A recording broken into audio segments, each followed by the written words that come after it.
Ryan, scrimmage Saturday, just coming out of that first scrimmage, what thoughts you have, kind of where you feel like this team is coming out of what I assume was a big Saturday? You know, sometimes it's hard to tell. I think that we're growing. I think we still have work to do. There were things that I felt like we definitely improved with last week. There's still things that, you know, we got to get fixed. We got to get addressed. You know, coming out of the weekend, I felt like we were able to identify some guys that built some depth. Some position battles are still going to go on. You know, this is a big week to take the next step for us. And I think the effort's there. I think the overall execution's got to improve. You know, each side of the ball has their things that they need to grow upon. And, you know, this is kind of the last week to do that, because after this week, you know, we'll have our scrimmage on Saturday.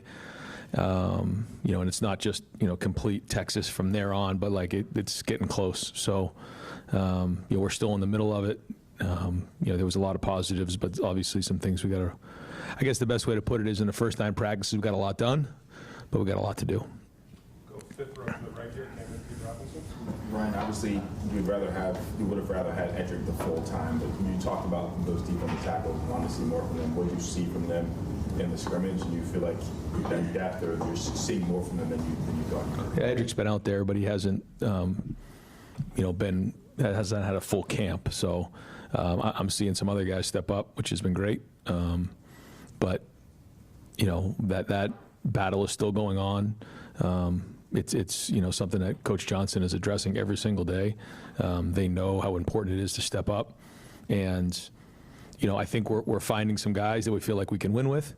The question is, you know, how many guys do we feel like can take on you know, the majority of the load and play at starter level and take on that type of a snap count. So we say it all the time, like, you know, you're either a pro or you're a player. If you're a player, that means you flash, that means you can do some things, but you're inconsistent. A pro does it the same way every single time, and that's the challenge. And we've seen guys flash. We need more consistency.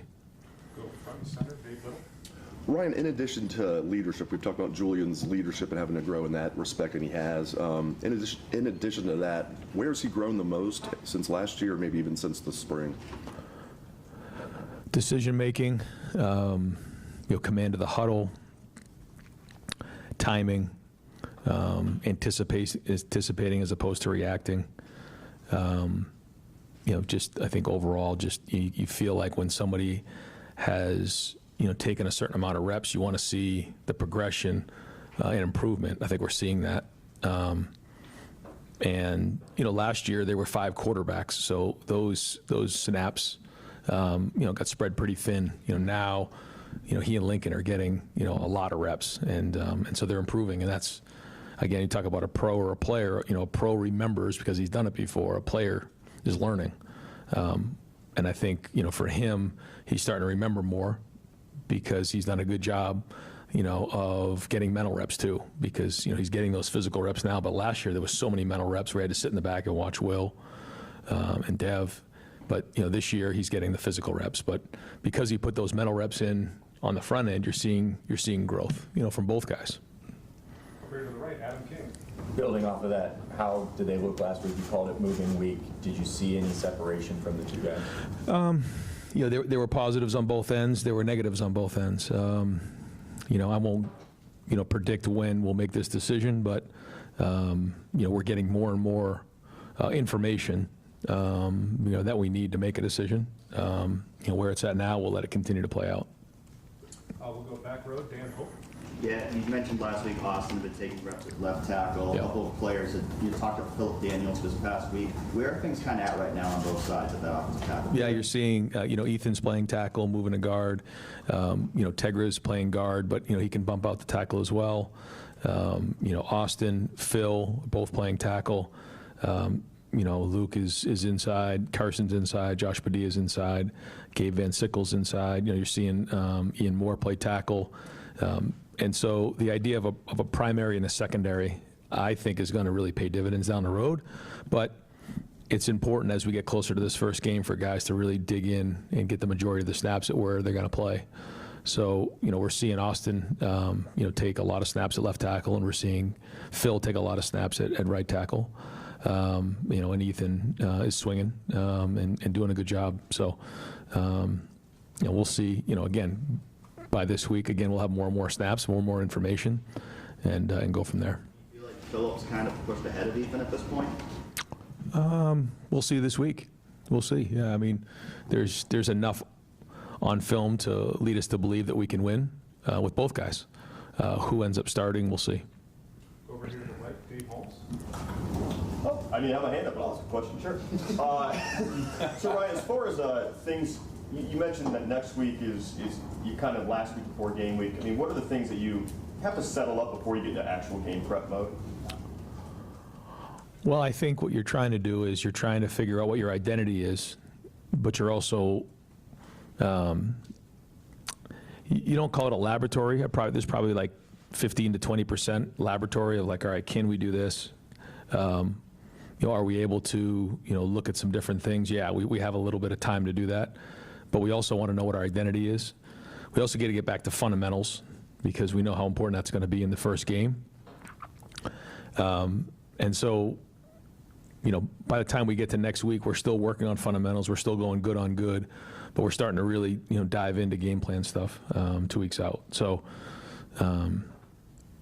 it's also good to install things that you're going to need down the road that you may not need in the first week. So, you're building those things up so that when you can pull them out mid-season, you have some stuff on film that you can work off of. Guys have physically done it, body repped it. That's an important part of the preseason. Second row middle, Stephen Means. When you go into a first scrimmage in fall camp, when you have a quarterback battle, it doesn't sound like you went into this thinking that you're going to find your starter after the first scrimmage. Maybe you wanted to have multiple scrimmages. So what did you want to learn about Julian and Lincoln in scrimmages in fall camp versus what you're maybe seeing in the spring? Well, I think everything gets ramped up when you get to the preseason. We're installing in the spring. It's offense versus defense, and not every play is designed to attack certain coverages and things like that. You want to do that a little bit when you get into the preseason to see how they're able to respond to that and handle that and be a competitive excellence. And so, it's much different when you're just doing 7-on-7 and throwing and catching the ball, as opposed to everything that comes with the game planning. And as you find yourself later and later into the preseason, guys have seen routes before, they've seen things, so you have to adjust, and then you got to go put it on the field in scrimmage settings. And so it's more game-like, and we want to see guys perform. Right behind us, Spencer Holbrook. Ryan, what are you seeing from Jalen and Malik in the safety battle, and where does this thing stand? I think Caleb certainly runs the show back there. He communicates well. He has a certain level of confidence that I think rubs off on the other guys. Communicating and getting everybody on the same page, and I think that's starting to show in both Jalen and Malik and Leroy and the guys back there, in their play. So we were able to tackle a bunch on Saturday, which was good, and we'll kind of see how this week goes, but we're seeing growth from those guys on the back end. We're going to need them. It's an important position, as you know. Front row, Austin Ward. I know that no quarterback competition that you manage is the same year to year. You also talk about like your experience over multiple years handling these. When you go through this one, is there one in your mind that you could compare what you're dealing with right now to any other point here? Yeah, actually, I remember kind of with Dwayne and Joe, it was similar. Just in terms of the skill sets and their makeups. And so it's interesting to see those two guys compete with each other. Like you said, nothing is exactly the same, but it's similar in certain ways. But ultimately, it comes down to how they perform on the field. Front row, center, Joey Kaufman. Mine in 22, when you had that big opener against Notre Dame to start the year, you already had a starting quarterback returning in CJ, and to have an opener with that sort of magnitude, while simultaneously you're trying to pick quarterbacks who are going to be new. What effect does that have in terms of the timeline or process to have that game kind of breathing down your neck? Well, we have two guys that are getting the reps, so that's good. It's not like we're getting 3 or 4. And there's so many reps in practice. You know, we've taken that into consideration. We're trying to get both guys ready to go win the game. I think we have to have them both ready to play in that first game. And then, again, as we get closer here, you know, we'll name a starter and go from there. But we're going to need them both. And that's the goal right now, is just to get them both ready to go, figure out what they can do that's similar. Try to figure out what they can do that's different from each other. And then so that they can go play well in this first game, because this will be their first start. I mean, Lincoln played in the bowl game, but he didn't start. And and Julian's never started a game. So, we got to make sure we're giving them things that they can do that fit their skill set. Right behind him, Jeremy Birmingham. Right, relative to your own expectations, understanding you lost a lot of players on offense and defense, is there one side of the ball, or maybe just your assessment of both sides of the ball? Are you ahead of where you thought you'd be? Are you behind where you thought you'd be? How do you stack them up versus what you expected coming off of a lot of attrition, but also a national championship? I think some days, you feel like and then other days you feel like you don't know, because there's so many new faces out there, on the field and coaches as well. And it's just different. I had a coach who I know well, came and watched practice, and he said, "Man, you guys are good." He goes, "You're different than last year, very different." He goes, "You're good. Last year's team was really good. Obviously, you won the whole thing, but this year's team's really good too. They're just different, And I agree. I think that we are different. Just different guys, different personality, edgy, competitive.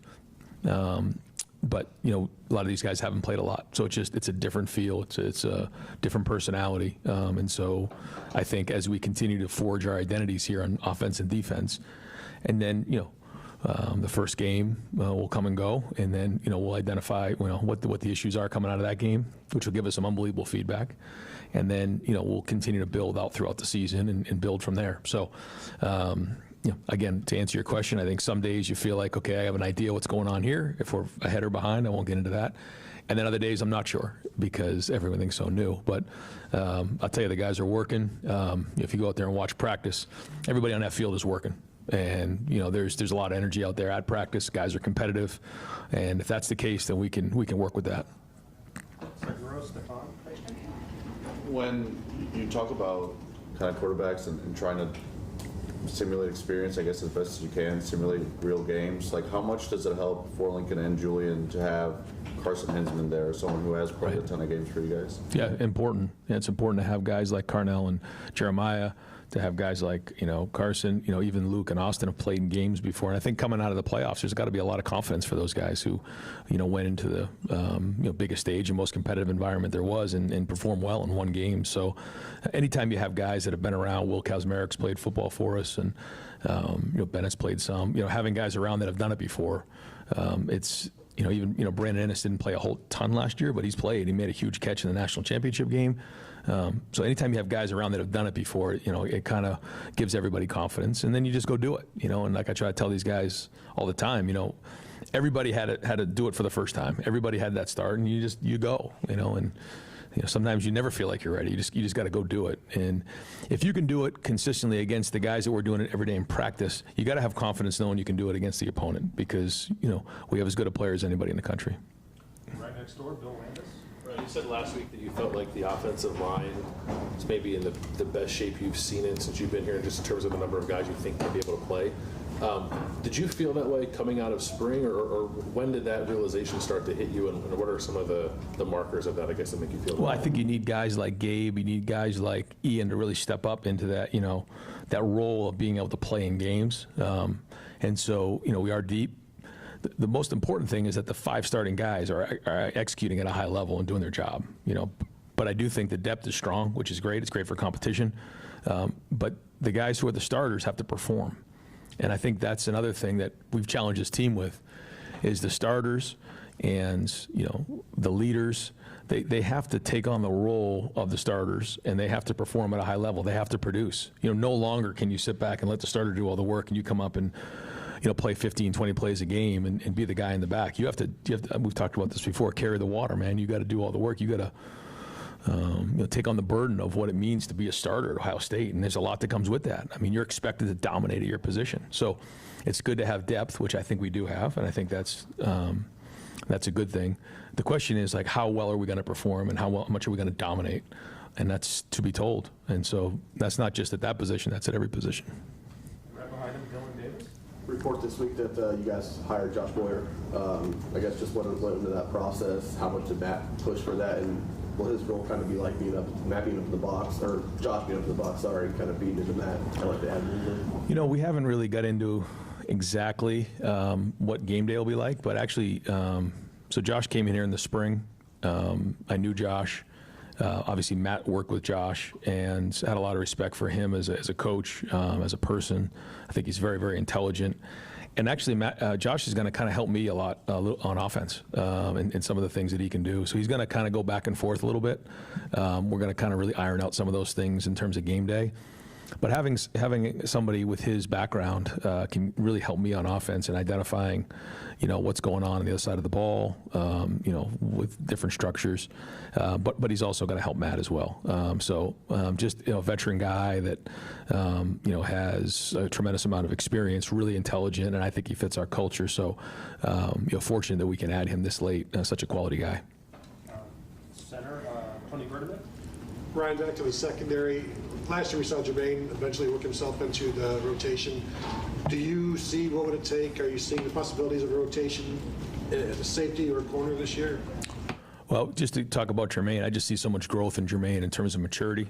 He's a very emotional player, but he's learned to keep those emotions in check, and now he's playing with emotion. He's not letting it play with him, and he's getting more and more mature and more experienced every day, and he's become a great teammate. He builds up guys around him. If he sees something, he calls it out. I got a lot of respect for the way that he does that. He doesn't just let it go, and so he's become one of our leaders. Maybe a little bit unexpectedly, but he leads with his heart. He loves his teammates. He loves Ohio State. He loves the state of Ohio, and he's fun to be around every day. In terms of rotation, we'll see. How many guys do we feel like we can win with? The answer to that question will dictate how many guys are actually rotating in the back end, and we haven't decided that quite yet. The competition continues. Front row center, Bill Rabinowitz. Just trying to get some clarification. We know that Austin has earned one of those 5 spots just from the way that you've talked. Is his primary position now left tackle, or is it right tackle? I mean, because I think most people expected Ethan to be your left tackle. Where's kind of that stand right now? Yeah, we haven't decided any positions. We usually don't set the depth chart really until a couple weeks out. So we'll wait till then to actually set the depth chart. But right now, Austin's working exclusively at left tackle. We'll go Rob Oliver. Yeah, non-camp, non-depth chart question. Get ready. So the Dispatch ran a poll entering the season. Always dangerous. And here's one of the questions. How would you rate Ryan Day's 6 years as head coach?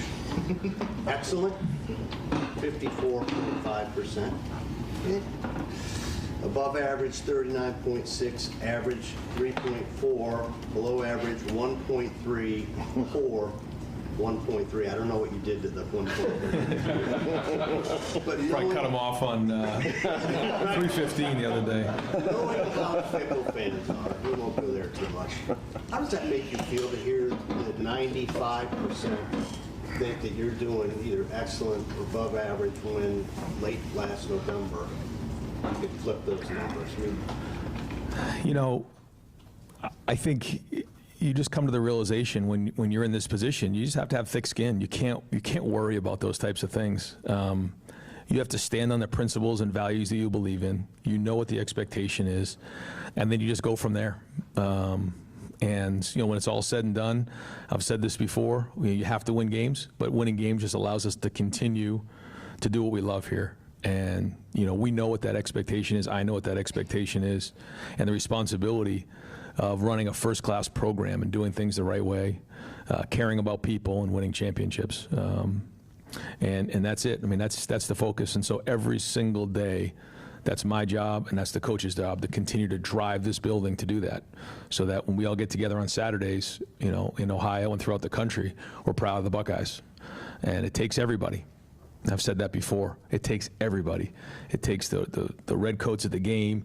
It takes all the fans at home who are watching it through the TV, who are sending great energy. It takes the fans who are supporting the players. It takes the people in town who, support the players in good times and in bad. I mean, it takes, the guys in this room who support our team. And I mean, it takes everybody. And that's what's special about Ohio State. And, my job, everyone has to do their job.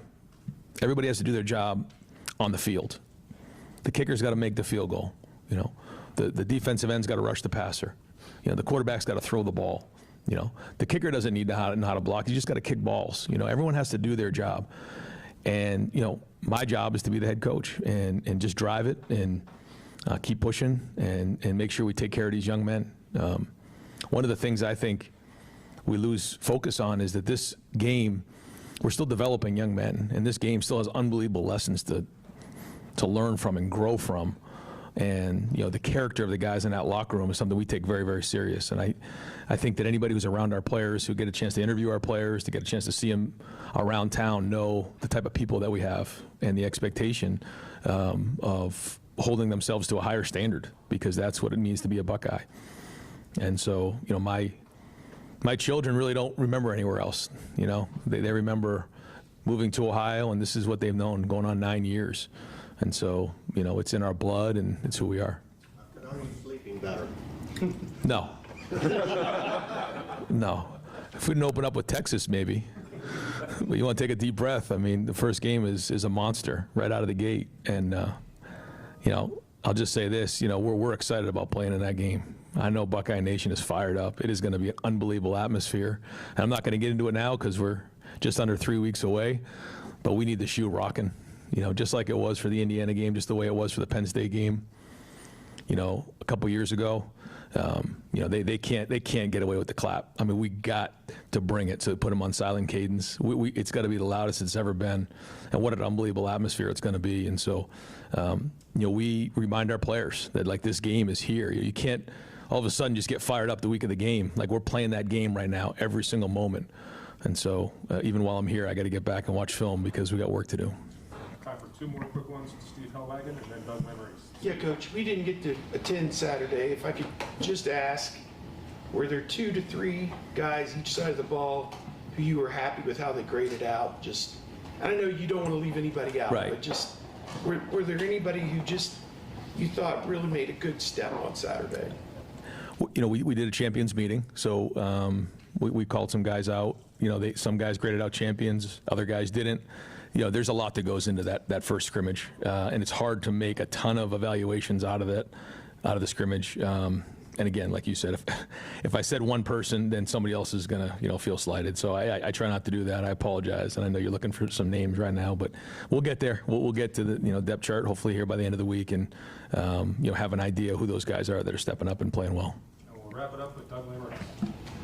Ryan, I know there's competition at every position all over the field, but just in particular when you have a quarterback competition and what you guys have going on the offensive line, and not that anyone's won anything, but that Austin has clearly impressed people. Just whether it's quarterback or left tackle, what's it like when you really see a guy make a move, or for a coaching staff in the process to watch somebody really seize their moment or start stacking days, and how do you evaluate that? Well, you look at trends. I feel like football is a game of trends. You're never going to know 100% of what it is. It's like game planning. Like, you don't know what's going to happen, but you got to play the trends. You got to play the numbers and then adjust from there. When you watch somebody in the off season go through, the weight room with Mick, the guy's seen it all. I mean, you talk about the best in a business. It's not close. Mick Marotti is the best in a business at building leadership, at building toughness, accountability, all those things.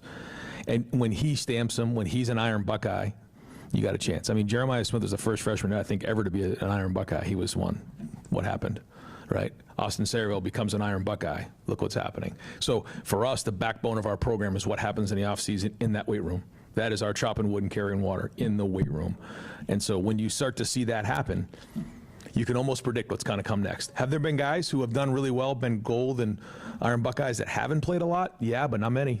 Those are usually the guys that find a way to get on that field. And so, I say it all the time, if you want to be successful here at Ohio State, grab onto Mick and be an Iron Buckeye and be a gold guy. And so I think we had just over 40% of our team gold, which is not easy to do.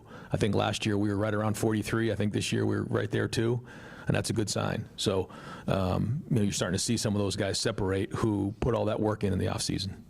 Coach, thank you. Thanks, guys. Yep. Thanks for watching. For more NBC4, download the NBC4 streaming app. You'll get free 24/7 local programming streamed straight to your living room. Just search NBC4 Columbus on your Apple TV, Amazon Fire, or Roku.